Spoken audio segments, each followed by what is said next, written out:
శుక మహర్షికి విలువ లేకుండా వ్యాస భగవానుడికి విలువ అంతేనా కాదా? ఎప్పటి వాడు ఇప్పుడు వ్యాస భగవానుడు? జనక రాజర్షి త్రేతాయుగం వాడండి, అప్పుడు కూడా ఉన్నాడు వ్యాస భగవానుడు. ద్వాపరయుగంలోనే ఉన్నాడు అనుకుంటే పొరపాటు. ఈ వ్యాసుడు వేరే, ఆ వ్యాసుడు వేరే. వ్యాసుడు అనేది ఒక పీఠం, ఆ పీఠం మీదకి ఒక్కొక్కరు యాక్సెస్ అవుతూ ఉంటారు, వచ్చేస్తూ ఉంటారు. సో మనం మాట్లాడుకుంటున్న వ్యాస భగవానుడు కృష్ణద్వైపాయనుడు అనే వ్యాస భగవానుడు 22వ వ్యాసుడు. అంటే 22 మంది యాక్సెస్ చేశారు. ఇట్లా యుగ ధర్మాలను బట్టి ఆ వ్యాసపీఠాన్ని ఎక్కుతూ ఉంటారు అన్నమాట. సరే, శుక మహర్షి వస్తే 7 రోజుల పాటు ఆయన వెయిట్ చేయమన్నాడు. ఎలా వెయిట్ చేయించాడు చెప్పలేదు. వచ్చాడండి అన్నాడు, సరే ఉండని అన్నాడు అంతే. ఈయన రాజ్య వ్యవహారాలు ఈయన మునిగిపోయాడు అంతే. మొదటి రోజంతా ఏం మాట్లాడలేదండి. ఆయన అక్కడే ద్వారం వద్ద నిలిచి ఉన్నాడు అంతే. ఆయన ఏం మాట్లాడలేదు, ఈయన ఏం మాట్లాడలేదు, పిలవలేదు, పలకరించలేదు. రాత్రికి ఇంటికి వెళ్ళిపోయేటప్పుడు మళ్ళీ గుర్తు చేశారు భటులు. అయ్యా పొద్దున ఒకటి వచ్చాడని చెప్పాము, ఆయన అక్కడే నిలబడి ఉన్నాడు, మరి ఏం చేయమంటారు? పగలంతా అక్కడే ఉన్నాడు, రాత్రంతా అక్కడే ఉన్నాడు, మరి ఆయనకు విడిది కావాల్సిన విడిది ఏర్పాటు చేయండి, రేపు రమ్మనండి అన్నారు. వెళ్ళిపోయారు. మర్నాడు మళ్ళీ రేపు తీసుకొచ్చారు. రాజుగారు వచ్చారు. అయ్యా మళ్ళీ ఆయన వచ్చాడండి. ఆయన ఒక పని చేయండి, మన సైన్యాధికారి దగ్గరికి పంపండి. ఇలా రాజ్యంలో ఉన్న అన్ని విభాగాల దగ్గరికి ఆయన పంపించారు. ఒకరోజు మంత్రుల దగ్గరికి, ఒకరోజు నాట్యం చేసే వాళ్ళ దగ్గరికి, ఒకరోజు సంగీతం, ఒకరోజు సాహిత్యం, ఒకరోజు కవులు, ఓ రోజు పండితులు, ఓ రోజు వేద విధులు, ఓ రోజు ఇట్లా అందరి దగ్గరికి ఒక్కొక్క సెక్షన్కి ఆయన పంపించారు. ఆయన అబ్జర్వ్ చేయండి. పట్టుకెళ్ళిన వాళ్ళకి ఒకటే చెప్పారు, ఆయన ఎక్కడైనా ఏమైనా మాట్లాడతాడా, ఏమైనా ప్రతిస్పందిస్తాడా చూడండి అన్నారు అంతే. ఆయన అన్నిటి దగ్గరికి తీసుకెళ్ళాడు. ఆయన అన్ని చోట్ల మౌనంగా నిలబడ్డాడు అంతే. ఏమీ ప్రతిస్పందించలేదు, ఏమీ మాట్లాడలేదు. అలా 7 రోజులు గడిచిపోయిన తర్వాత అప్పుడు 8వ రోజున వారిని లోపల రమ్మన్నారు. లోపలికి వచ్చారు. లోపలికి వచ్చిన తర్వాత కూర్చోమన్నారు అంతే. ఆ 8వ రోజు అంతా అక్కడ ఎదురుకుండా కూర్చున్నాడు అంతే. అంతకుముందేమో బయట కూర్చున్నాడు, ఇప్పుడేమో ఎదురుకుండా కూర్చున్నాడు. 9వ రోజున మాట్లాడారు. నువ్వు ఇప్పుడు అర్హుడివే నేను మాట్లాడాను. మనం ఎవరినైనా అసలు ఇలా పరీక్షిస్తున్నాము అంటే ఒక ఎన్లైటెండ్ మాస్టర్ మాట్లాడాలి అంటే ఇటువంటి పరీక్షకి నెగ్గితే అప్పుడు ఆ ఎన్లైటెండ్ మాస్టర్ మాట్లాడడానికి నీకు డిసిప్లిన్గా అర్హత. మరి వాళ్ళు అసలు మనం గురువు శిష్యుడు అన్న విధానాన్ని ఎలా నిర్ణయిస్తున్నాము? ఇలా నిర్ణయిస్తున్నామా? మరి అటువంటిప్పుడు మీకు ఆ గురు శిష్య అనే సంబంధం ఎట్లా ఉంటుంది? ఆ పరిణామం రాదుగా. మరి వెరీ వెరీ అప్పుడు ఆయనకి ఒక రోజంతా కూర్చోబెట్టి పాఠం చెప్తే ఒక రోజులో శుక మహర్షి జ్ఞానం మొత్తం నేర్చుకున్నాడు. 1 day he became enlightened master in a day. ఇప్పుడు మనమండి, శుకుడు మహర్షి అవ్వడానికి ఒక రోజే పెట్టిందండి. హీ బికేమ్ బ్రహ్మర్షి. వ్యాస భగవానుడితో సమానమైన జ్ఞానాన్ని సంపాదించడానికి ఒక రోజులో నేర్చుకున్నాడు శుక మహర్షి. రాజర్షి అయినటువంటి జనక రాజర్షి దగ్గర. చెప్పిన వాడికి ఎంత శక్తి ఉండాలి, విన్నవాడికి ఎంత శక్తి ఉండాలి. అలాగే వశిష్ఠుడు ఒక రాత్రి పూటే చెప్పాడు. రాత్రి 12 తెల్లవారుజాము 4 లోపల రాముడికి చెప్పాడు. 4 hours 24,000 verses, 24,000 శ్లోకాలు 4 గంటల్లో చెప్పాడు. చెప్పింది చెప్పలేదు, నో రిపిటిషన్. రాముడు నేర్చుకున్నాడు. అది వశిష్ఠ గీత, యోగ వాసిష్టం.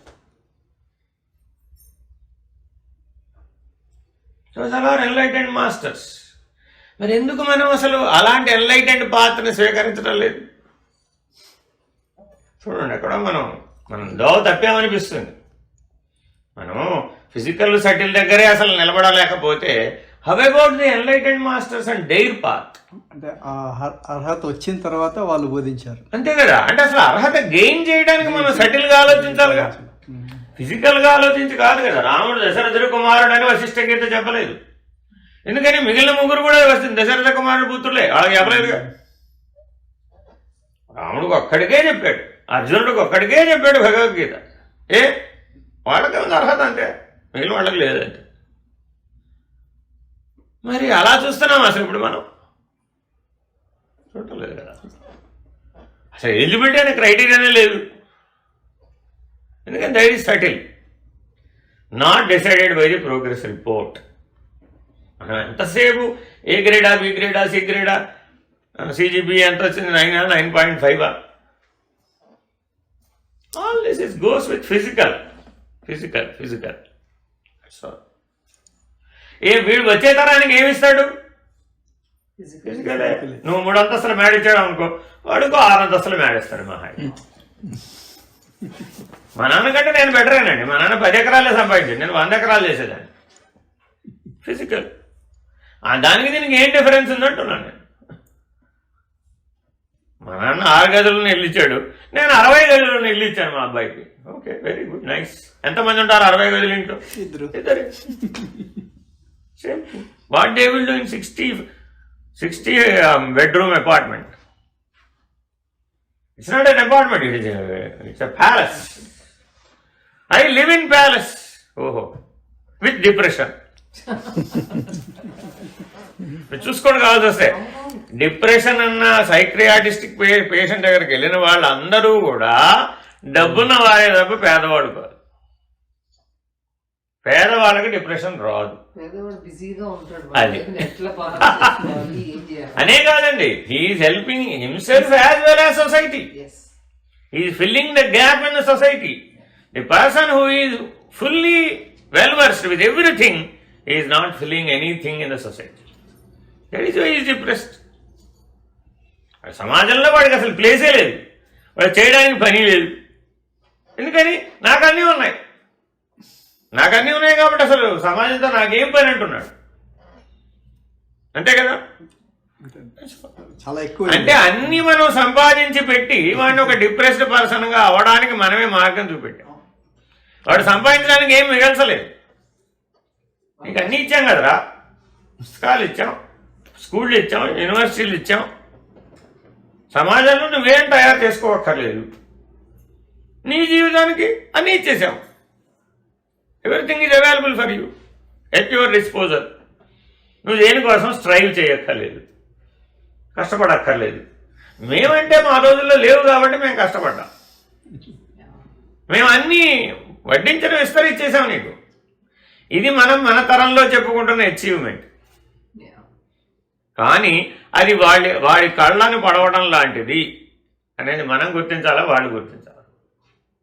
వాడి కంటిని పొడి చేసామండి, అన్నీ ఏర్పాటు చేసేసి వాడి కంటిని పొడి చేసాం. ఇప్పుడు వాడు గుడ్డివాడిగా చూసాడు అంతే. Why is depressed?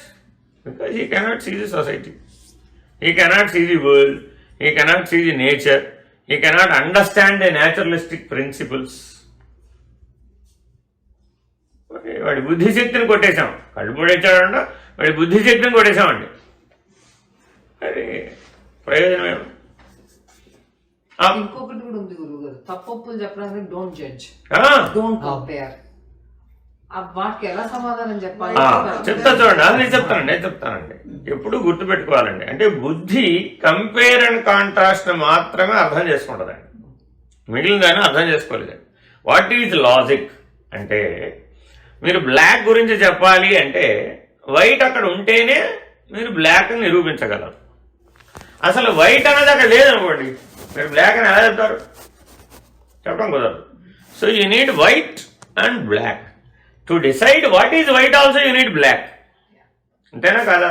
ఇలా అయితేనే, అందుకే చిన్నప్పుడు 6 నెలల లోపల వాడికి కలర్లు కనపడవు, వైట్ అండ్ బ్లాకే కనపడతాయి. వాడికి అన్ని వైట్ అండ్ బ్లాక్ మీద ఉన్న చిత్రపటాలు చూపెట్టండి అని టాయ్స్ తయారు చేసి అవే ఇస్తున్నాం. అవే ఏదో రకరకాల ఆకారాలు. వైట్ అండ్ బ్లాక్ మాత్రమే బుద్ధి ఎందుకు గుర్తించగలిగింది? That can compare and contrast. అర్థమైందండి? సో మనం పుడుతూనే ఏ దశలో పుట్టాం? ఈ దశలో పుట్టాం. మనం నేర్పే చదువంతా అది ఎలా నేర్పాం? Science, arts. Science is great, అంతేనా కదా? Art is no. Science, technology. Technology is great, science is lesser great. Technology, interterrestrial technology, that's next level. ఇలా ఎక్కడికక్కడ ఏం చేసాం మనం? నెక్స్ట్ లెవెల్ని పరిచయం చేస్తూ వెళ్ళాం. ఇంకా వాడు పరిశోధించడానికి ఏం మిగిలింది? ఏం మిగల్చలేదు. వాడి ఇంట్రెస్ట్ ఏమిటి? వాడి స్వభావత వాడిలో యూనిక్నెస్ ఏమైనా ఉందా? వాడు ఏమైనా అవ్వాలనుకుంటున్నాడా అనేది అసలు మనం 10 ఏళ్ల లోపల గుర్తించలేకపోతున్నాం కదా. చిన్నప్పుడు మనకు గుర్తించారుగా 10 ఏళ్ల లోపల, దాని ప్రకారం చెప్పారుగా మనకి. మరి ఇప్పుడు మనం అలా గుర్తించలేదుగా. మీకు ఈ ప్రాబ్లమ్స్ అని ఎక్కడ వస్తాయి? టీనేజ్లోనే వస్తాయి. డోంట్ జడ్జ్, డోంట్ కంపేర్ అన్న గొడవలన్నీ ఎక్కడ మొదలవుతాయంటే 13 నుంచి ప్రారంభం అవుతాయి. మీరు అప్పుడే వాడతారు, వాళ్ళ టీనేజ్లోనే ఇవి వాడతారు. మీరు టీనేజ్ దాటిపోతే మీరు కంపేర్ చేయరు, మీరు జడ్జ్ చేయరు. ఎందుకంటే వాడు అసలు మీకు అవకాశం ఇవ్వడగలరు. ఇక్కడ ఈ హిమ్సెల్ఫ్ డిసైడ్స్. నేను అడగడు అసలు. ఆఫ్టర్ టీనేజ్ నేను అడగడు. ఒకవేళ నువ్వు చెప్పావు అనుకో, హాయ్ హాయ్ ఓకే ఓకే అంటాడు అంతే. హాయ్ అది కూడా గౌరవం అంటే. అది కూడా లేదనుకోండి, ఐ నో ఇట్ అంటాడు. ఫినిష్డ్. ఐ నో ఇట్ అన్నవాడికి మీరు ఏం చెప్తారా? ఇంకా చెప్పలేరు. సో మీరు చెప్పగలిగిన వయసు ఎప్పుడు? 13 to 19. మీ దగ్గర ఇక్కడ చట్టంలో 16 తర్వాత మీరు చెప్పే అవకాశం లేదు. ప్రొవైడెడ్ అతను మీతో కలిసి ఉండి రిసీవ్ చేసుకుంటే, లేకపోతే చేసేది ఏమి లేదు. అంటే మీకు చట్టమేమో 3 ఏళ్ళే ఇచ్చింది, ధర్మమేమో 6 ఏళ్ళు ఇచ్చింది అంతే. సో అప్పుడు మరి మీరు ఏం చెప్పినా మీరు ఇతరులతో పోల్చే చెప్తారుగా. నేచురల్, నీలాగానే అమ్మాయి ఉంది కదరా, లేకపోతే నీలాగానే అబ్బాయి ఉన్నాడు కదరా అంటారు. అప్పుడు వాళ్ళ ఆన్సర్ ఇదే, everybody is unique. Everybody is unique అంటే తన వైపు వాదన 8 ఏళ్ల నుంచి ప్రారంభించాడండి. నా వైపు నన్ను నేను సమర్థించుకోవడం అనే పని ఎప్పుడు ప్రారంభిస్తానంటే 8 ఏళ్ల నుంచి ప్రారంభిస్తానండి. 8 నుంచి 13 ఏళ్ళు, 5 ఏళ్ల పాటు నన్ను నేను సమర్థించుకోవడానికి కావాల్సినటువంటి ఎమ్యునియేషన్ అంతా సంపాదించి పెట్టుకున్నాను. మీతో ఏం డిస్కస్ చేయడండి. 8 to 13 మధ్యలో పెద్దగా డిస్కషన్ ఏముండదండి. మీరు చెప్పినా వింటుంటాడు, చేస్తుంటాడు. కానీ స్కూల్లో నేర్పుతారు అనమాట. అది 8 to 13. You are right, you are right, you can do thing, you can do, you can do, you can do, you can do అన్నది 8 నుంచే మీకు ఇక్కడ పుష్ చేస్తారండి. 8 to 13. అందుకే మీకు ఇక్కడ పెద్దగా ఎగ్జామినేషన్స్ ఎర్లీ స్టేజ్లో ఏముండవండి. ఎలిమెంటరీ ఎడ్యుకేషన్లో పెద్దగా ప్రాధాన్యత ఉండదు. హై స్కూల్కి వచ్చినాకే ఇక్కడ కొద్దిగా అన్ని డంప్ చేస్తారు. కానీ ఎలిమెంటరీ ఎడ్యుకేషన్ ఫ్రీగా ఉంటుంది ఇక్కడ. అంతే, మిడ్ స్కూల్ నుంచే అంతా వ్యవహారం. ఈ మిడ్ స్కూల్ ఎప్పుడు 8 తర్వాత అండి. చూసుకోండి మీరు కావాల్సి వస్తే. 8 నుంచి 13 హై స్కూల్కి వచ్చే లోపల వాడు ఫుల్గా పాలిష్ చేయబడతాడండి. వాడికి ఏం ఫీడ్ చేస్తారంటే అక్కడ you can do anything in this world, you are American అనేది వాడికి బాగా ఎక్కేస్తుంది. ఆ షేప్లో 13లో బయటకు వస్తాడు. మీరు అప్పుడు వాడికి ఏం చెప్పదలుచుకున్నారు? Raja Harishchandra is great. What is great? సత్యం వద. జీవితం అంతా సత్యమే చెప్పాడు ఆయన. ఎన్ని కష్టాలు వచ్చినా సత్యాన్ని తప్పుకోలేదు. Is a useless person in my ఎందుకని? What is there in it? దానివల్ల ఉన్నదంతా పోగొట్టుకున్నాడు తప్ప ఆయన సాధించింది ఏముంది? ఉన్నదంతా కోల్పోతే గ్రేట్ ఎట్ అవుతాడు. రాజ్యాన్ని కోల్పోయాడు, కుటుంబాన్ని కోల్పోయాడు, భార్య నమ్ముకున్నాడు, బిడ్డ నమ్ముకున్నాడు, చివరికి బిడ్డ చనిపోయాడు, శ్మశానంలో కాపలాగా ఉన్నాడు. Failure story it is. Raja Harishchandra the great అని మీరు ఇవాళ ఎవ్వరికీ చెప్పలేని దశకి భారతదేశమే చేరుకుంది, నాట్ అమెరికా. ఎందుకని? సత్యం చెబితే ఇవాళ జరగదు. కలియుగం ఇది. సత్యం చెబితే ఇవాళ అసలు మానటం కుదరదు. జరగలేడు వాడు. ఎక్కడైతే సత్యమేవ జయతే కదా నుంచి మనం తీసుకున్నటువంటి రాజ్యాంగానికి తీసుకున్న ఒకే ఒక వాక్యం సత్యమేవ జయతే. అదే మన ఎంబ్లం మీద ఉంది. మరి ఎందుకు సత్యం చెప్పడం లేదు? సత్యానికి వాల్యూ లేదు. Who build that society? మనమే. సత్యానికి విలువ లేని సమాజాన్ని ఎవరు నిర్మించారు? మనమే నిర్మించాం.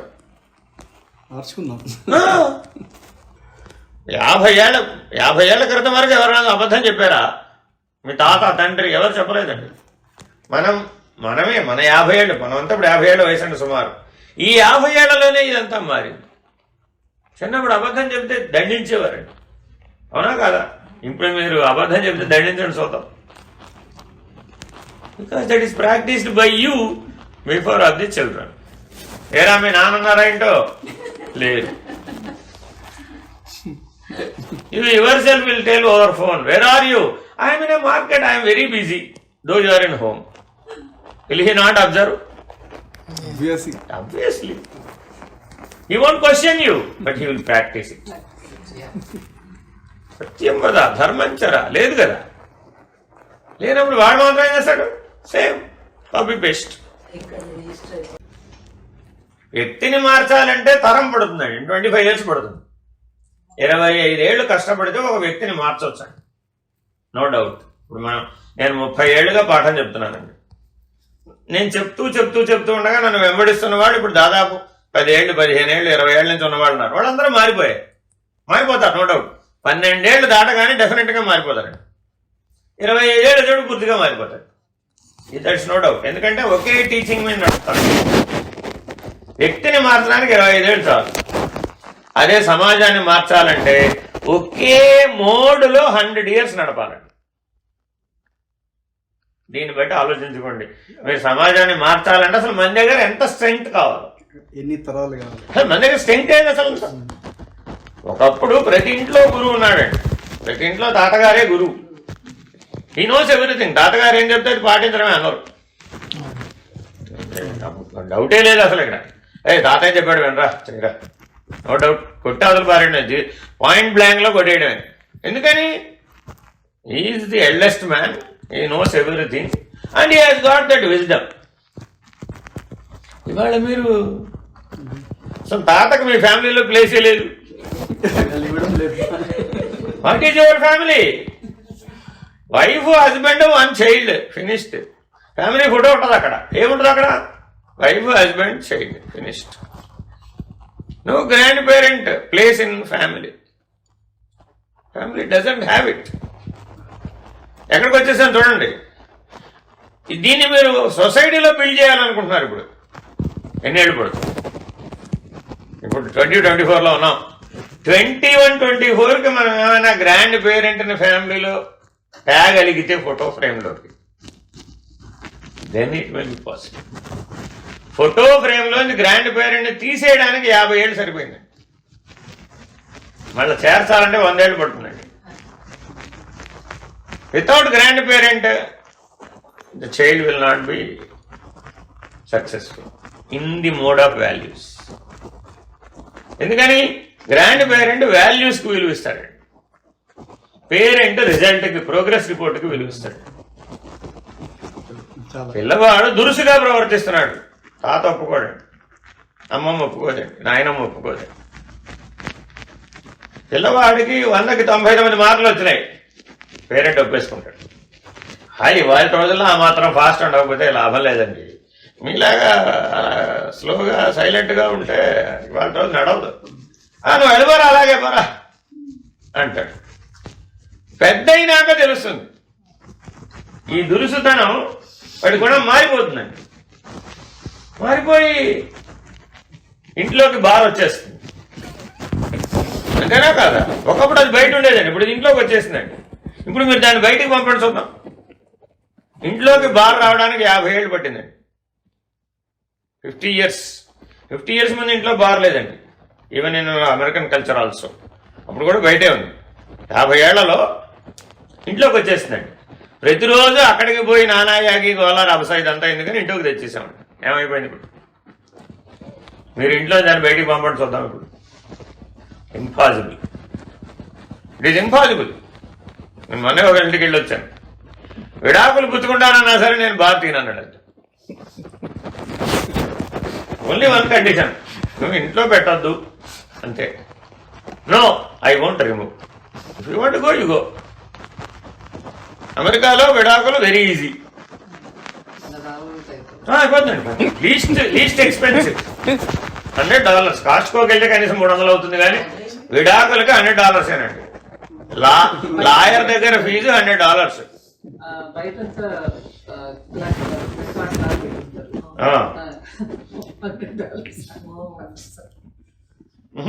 అంటే అక్కడి నుంచి స్టార్ట్ అవుతుంది అడ్వర్టైజ్మెంట్ అన్నమాట. పాయింట్ అది కాదండి, మీరు అక్కడ దాకా వెళ్ళలేదు కాబట్టి మీకు తెలియదు. వెళ్తే తెలిసిపోతుంది. There are certain people, those are specialist for this. ఇక్కడ రాసిందండి. నేను ఎందుకు ఏం చెప్తున్నానంటే మీకు, మీరు ఎప్పుడైనా వెబ్సైట్లో చూడండి, మీరు మీ లాయర్స్, అమెరికన్ లాయర్స్ ఉన్నవి చూస్తే స్పెషలిస్ట్ ఇన్ డైవోర్స్ కొటేషన్ అనమాట, స్టార్ పెట్టి ఉంటుంది అనమాట. What does it mean? నేను సర్ప్రైజ్ అయినా ఇండియన్ స్టోర్ ఒకటే బయట పెట్టున్నారు, అవునండి. బోర్డ్స్ పెట్టారు. మా నాన్న లాయర్, సో అందుకని అంటే వెళ్తుంటే చూసి మా నాన్న నవ్వుతున్నాడు. ఏంటి అంటే మా నాన్న తీసుకొచ్చినప్పుడు అంటే మనం ఎందుకు చెప్తున్నానంటేనండి, సమాజంలో ఇవాళ రోజున మానవులే తయారు చేసుకున్న సమస్యలు ఇవి. ఇవెవరో తయారు, these are not God made things. ఇవేవి దైవం తయారు చేయలేదండి ఈ సమస్యలు ఏవి కూడా. ఇవన్నీ మానవుడు తనకు తానే అజ్ఞానంతో తయారు చేసుకున్న సమస్యలు. అంటే ఒకసారి సమాజం అజ్ఞాన స్థితికి పడిపోతే దీన్ని ఉద్ధరించడానికి ఎంత టైం పడుతుంది? యదా యదా హి ధర్మస్య గ్లానిర్భవతి భారత అభ్యుత్థానమధర్మస్య తదాత్మానం సృజామ్యహం. అంటే అర్థం ఏమిటి? నన్ను నేను సృజించుకుంటాను, తదాత్మానం సృజామ్యం. అంటే ఎప్పుడో భగవంతుడు అవతారం దిగి వస్తాడు, అప్పుడు ఇదంతా ఉద్ధరించబడుతుంది. This is a wrong notation. ఈ అర్థం చెప్పి మనల్ని మనం మోసం చేసుకుంటాం. ఎప్పుడెప్పుడు ధర్మానికి గ్లాని సంభవిస్తే నీలో ఉన్న దైవం, నీ హృదయంలో దైవం ఉన్నాడని అదే భగవద్గీతగా చెప్పింది. తత్ర తిష్ఠామి నారద, ఎక్కడెక్కడ నన్ను స్మరిస్తే, ఎక్కడెక్కడ నన్ను గానం చేస్తే అక్కడే నేను ఉంటాను అని భక్తి సూత్రాల్లో చెప్పాడు. అలాగే భగవద్గీతలో కూడా చెప్పాడు. అర్జునుడు అడిగాడు, ఎక్కడున్నాడు ఎతకాలయ్యా బాబుడు? నీ హృదయంలో ఉన్నాను ఆయన. జంత్రగాడు బొమ్మలను ఆడించు రీతిగా నేను నీ హృదయంలోనే ఉండి మిమ్మల్ని అందరూ ఆడిస్తున్నానని చెప్పాడా లేదా? అంటే ఇప్పుడు మనలో ఉన్నటువంటి దైవం ఎప్పుడు మేల్కోవాలి? నీ ఎదురుకున్న ధర్మ గ్లాని సంభవించింది, ఆ ధర్మాన్ని ఉద్ధరించే పని ఎవరిది? నీదే. It is your job. నీలాగానే నేను వస్తాను, నీలో నుంచి వస్తాను, నీలాగానే వస్తాను, నీలో నుంచే వస్తాను. శ్రీకృష్ణుడు వేరే రూపంలో వచ్చాడా? మానవ రూపంలోనే వచ్చాడు. రాముడు మానవ రూపంలోనే వచ్చాడు. పరశురాముడు మానవ రూపంలోనే వచ్చాడు. వామనుడు మానవ రూపంలోనే వచ్చాడు. మరి దాని అర్థం ఏమిటి? మనిషే ఆ దైవీ లక్షణాలతో పనిచేయాలి, ఆ ధర్మాన్ని ఉద్ధరించాలి. ట్రై చేయి. 10 సార్లు సక్సెస్ అయితే చాలు. 100 సార్లు ప్రయత్నించేసామండి, 10 సార్లు సక్సెస్ అయినా చాలు. అట్లా ప్రతి మనిషి 10 సార్లు ప్రయత్నిస్తే ఫినిష్డ్. అడయాళంగా ఉంటాడండి. మీరు జీవించే జీవితాన్ని బట్టే కలియుగమా కృతయుగమా అనండి, అంతే తప్ప కాలంలో ఏం భేదం లేదన్నారు. అందరూ కలియుగం కలిపురుషుల మీద తోసేస్తున్నారు మీరు. That is wrong. ఒక సమాజం అంతా మంచిగా జీవిస్తానంటే ఎవరు జీవించొద్దన్నారు? ఇలాగే మీరు చెడిపోయి జీవించాలి మీ మీద ఎవరైనా ఫోర్స్ తెచ్చారా? లేదుగా. చెడిపోవడానికి ఫోర్స్ లేదు, అంతేనా కాదా? నీ బలహీనత వల్ల చెడిపోవచ్చేమో కానీ నిన్ను బలవంతంగా చెడగొట్టే వాళ్ళు ఎవరు అసలు? మనమేం ఎగ్జామ్షన్ చెప్తున్నాం? ఫోర్సిబ్లీ డన్ అండి అంటున్నారు మీరు. తప్పు కదా, దట్స్ రాంగ్. అసలు బేసిక్ మిస్టేక్ కదా అది. బలవంతంగా నన్ను చెడగొట్టాడండి, wrong. If you are not inclined, నేను ఎవరు చెడగొడతారు? చెడగొట్టలేరు కదా. ఇప్పుడు పేక ఆడడం తప్పండి. మీరు వీకెండ్లో ఖాళీయే కదా అని భార్యాభర్త చిన్నపిల్లలుగా ఉన్నప్పుడు పేక ఆడుకున్నారండి. పిల్లలు చిన్నపిల్లలు, వీళ్ళిద్దరూ కార్డ్స్ ఆడుకుంటున్నారు. కార్డ్స్ తప్పని వీడు వాళ్ళకి చెప్పాలి. ఎలా చెప్తారు? చెప్పలేవు అసలు. Doing it. బెట్టింగ్ తప్పండి. మరి మీరు అన్ని తప్పులు ఆచరిస్తూ ఇది తప్పని మీరు చెప్పడానికి మీకు అవకాశం ఏది? చెప్పినా కూడా చెప్పినా కూడా పిల్లలు అసలు చూసే నేర్చుకుంటారు. పెట్టుకోండి, చెప్పింది ఎవరు చేయరండి, చూసి నేర్చుకుంటారు. చూసి నేర్చుకున్నదే చేసేది ఎవరైనా సరే, అంతే తప్ప చెప్పింది ఎవరు చేయరు. ఇంపాసిబుల్. హ్యూమన్ లైఫ్ లో అది పాసిబుల్ కాదు. అందుకే ఆచరంతి ఇది ఆచార్య. మీరు ఎందుకు ఆచార్యుని ఆశ్రయిస్తున్నారు? ఆయన ఆచరించి చూపిస్తాడు కాబట్టి. ఇప్పుడు మేము రాత్రి వచ్చేప్పటికి 11:30, 12:30 అయిందండి. పొద్దున్న 8ంటికి లేస్తాను. నేను మామూలుగా 5ంటికే లేస్తానమ్మా. మామూలుగా 5ంటికే లేవడంటే లేట్గా పడుకుంటున్నారు కదండి. లేట్గా పడుకోవడం, ఎర్లీగా పడుకోవడం ఏం లేదండి, అంతే. నేను రాత్రి మామూలుగా పడుకునేటప్పటికి 3 అయిందండి. 3ంటికి పడుకున్నా 5ంటికి లేవడం మామూలే. ఎందుకని? అభ్యాసం ధర్మంతో కూడుకొని జ్ఞానంగా మారింది మీకు. అభ్యాసం ఎలా ఉండాలి? ధర్మంతో కూడుకోవాలండి. ధర్మాచరణతో కూడుకుని అది మీకు బై ప్రాక్టీస్ ఏమైపోయింది? న్యాచురలైజ్ అయిపోయినప్పుడు విజ్డమ్గా మారింది, జ్ఞానంగా మారింది. జ్ఞానంగా మారితే ఏమైంది? It's natural phenomena for you. అదేం పెద్ద బ్రహ్మాండం బదలుకొట్టిన పని కాదు. అదేమి అదే చూసేవారికి ఎట్లా అనిపిస్తుంది? అబ్బో రాత్రి నిద్రలేదు కదండి, అయ్యో. Is it so essential? నిద్ర లేకపోతే ఎలాగంటే బాబు, you made it like that. Bread, butter, bed, ఈ 3B ఫార్ములాని మనం జీవితం అంతా అప్లై చేసాం. What are your essentials? Bread, butter, bed, అంటే 3B ఫార్ములా. తప్పు కదా? అంటే ఆ ఎసెన్షియల్ స్టాప్ కాలేదు మనం, దాన్ని మించి అసలు ముందు అక్కడ మనం వాట్ ఆర్ యువర్ ఎసెన్షియల్స్ అంటే ఈ 3 చెప్తున్నాంగా మనం. అర్థమైందండి? పరమాత్మ భగవద్గీతలో శ్రద్ధాత్రయ విభాగ యోగంలో ఆహారము, యజ్ఞము, దానము, తపస్సు, జ్ఞానము నీ కనీస అవసరాలు అన్నాడు ఆయన. మానవునికి కనీస అవసరములు ఏమి? ఆహారము, యజ్ఞము, దానము, తపస్సు, జ్ఞానము, ఇవే నీ కనీస అవసరాలు. ఇందులో మరి 3B ఫార్ములా లేదుగా. మరి అప్పుడు ఫిజికల్ కదా, అందులో వాల్యూస్ ఎక్కడ ఉంటాయి? మరి ఉండవు కదా. మనం ఎంతసేపు ఎంత ప్రోటీన్ తిన్నామో, ఎంత కార్బోహైడ్రేట్ తిన్నామో, ఎంత ఫ్యాట్ తిన్నామో లెక్కలు వేసుకుంటున్నామే కానీ ఎంత సాత్విక ఆహారం తిన్నామో, ఎంత రాజసిక ఆహారం తిన్నామో, ఎంత తామసిక ఆహారం తిన్నామనే శ్రద్ధ లేదు కదా. మరి ఎట్టి ఆహారము అట్టి మనస్సు కదా, ఎట్టి మనస్సు అట్టి ఆచరణ కదా, ఎట్టి ఆచరణ అట్టి జీవితం కదా. మరి మూలం దెబ్బతిపోయింది కదా. ఏమైందండి? కాబట్టి మన దగ్గర ఆహార వేదం, ఆరోగ్య వేదం లేదండి. మీరు సందుకి హాస్పిటల్ పెట్టినా ఆరోగ్యం ఉండదు. ఎందుకని? ఇంట్లో ఆరోగ్యం లేదు, నీ లైఫ్లో ఆరోగ్యం లేదు. ఆరోగ్యం అనేది మనసు 90%, శరీరం 10% అండి, గుర్తుపెట్టుకోండి. మానసిక ఆరోగ్యం 90% చెడగొట్టేశాం. 10% బాడీ ఆరోగ్యాన్ని మెయింటైన్ చేయడానికి ఆక్సిజన్ సిలిండర్లు, ఐసీయూలు ఎన్ని కనిపెట్టాలో అన్నీ కనిపెట్టేశాం. ఏం పూర్వం అవేం లేకుండా వాళ్ళకి ఆరోగ్యం నిలబడలేదా? ఇంకెక్కువ నిలబడింది. అందరూ 90s, 90 కొట్టని వాళ్ళు ఎవరు లేరండి, అవునా కాదా? 90 ఏళ్ల వరకు ఎవరికి పళ్ళు రాలిపోలేదు, కళ్ళజోడు రాలేదు. Health was okay. Why this way? ఇప్పుడు 40కే all problems. Why? We made the society like that. అంటే మనం అధర్మాన్ని ఏ స్థాయికి న్యాచురలైజ్ చేశామయ్యా అంటే, సమాజం అంతా అధర్మాన్నే ధర్మంగా ఒప్పుకోండి అన్న లెవెల్కి ప్రాక్టీస్ తీసుకెళ్ళిపోయాం.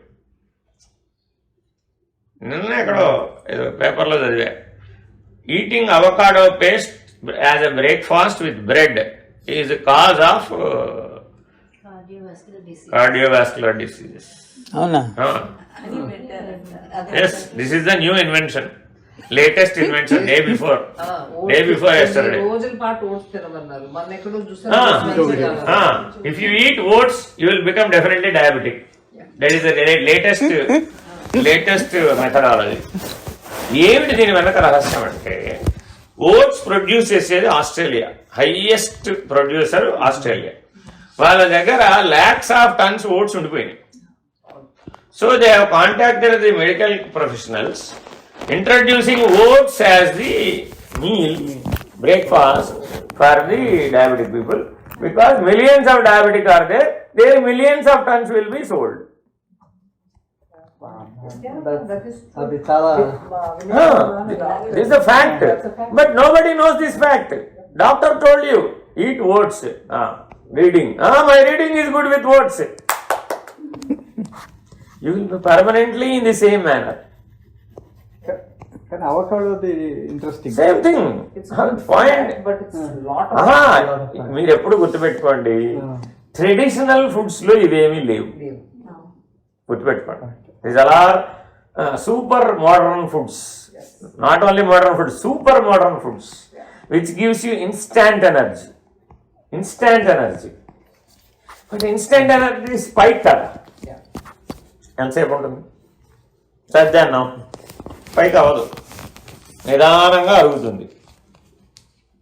అర్థమైందండి? మీ ఇండియన్ ఫుడ్ రెస్టారెంట్లో సద్యాన్నం ఉందండి ఒక మెనూలో.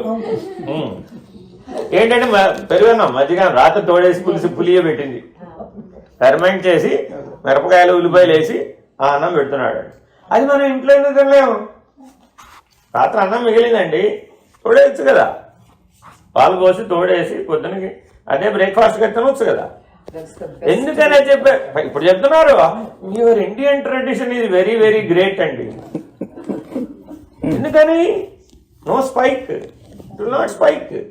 స్లోగా అరుగుతుంది, స్లోగా 1 గంటకు ఆకలేస్తుంది, మీకు 2ంటికి ఆకలేస్తుంది.